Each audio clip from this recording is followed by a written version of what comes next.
Hello बच्चों, let's see this question and here this question says describe the major problem created by the globalization for a large number of small producers and workers।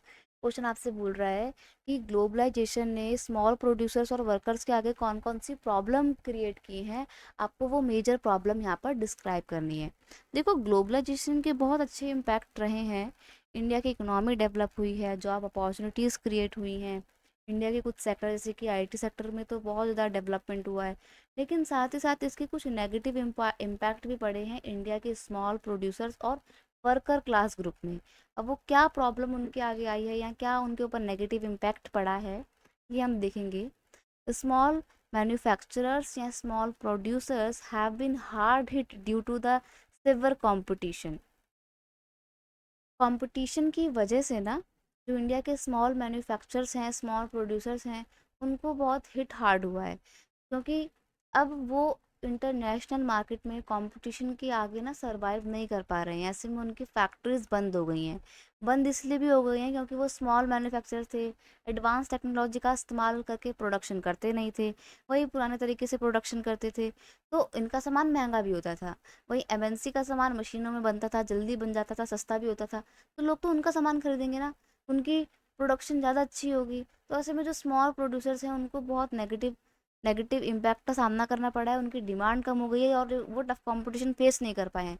तो बहुत सारे small manufacturing units तो बंद हो गई हैं। Several units have been shut down rendering many workers jobless. अब जब यूनिट ही बंद हो जाएंगी, कंपनियां ही बंद हो जाएंगी, तो बहुत सारे वर्कर्स का क्या होगा? वर्कर्स जॉबलेस हो जाएंगे। ठीक है।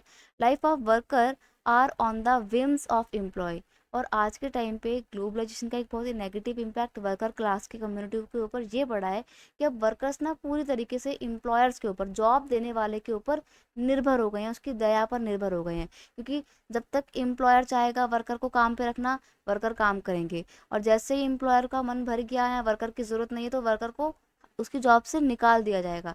तो वर्कर की लाइफ में तो बेटा अनस्टेबिलिटी आ गई ना, उसकी जॉब तो सिक्योर ही नहीं है। तो इससे वर्कर के ऊपर बहुत नेगेटिव इम्पैक्ट पड़ा है और ये ग्लोबलाइजेशन के द्वारा क्रिएट की गई बहुत बड़ी प्रॉब्लम भी है। नेक्स्ट है, workers are denied to their fair share of the benefit. अब देखो, वर्कर्स ही बहुत इंपॉर्टेंट रोल प्ले करते हैं ग्लोबलाइजेशन में। जो भी सामान इंडिया वाले बनाते हैं वो कैसे बनाते हैं? कौन बनाता है? वर्कर बनाते हैं।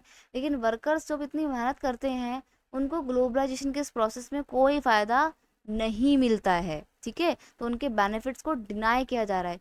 तो ये कुछ नेगेटिव इम्पैक्ट थे स्मॉल मैन्युफैक्चरर या स्मॉल प्रोड्यूसर और वर्कर क्लास कम्युनिटी के ऊपर इंडिया में। I hope you understood it well. Best of luck.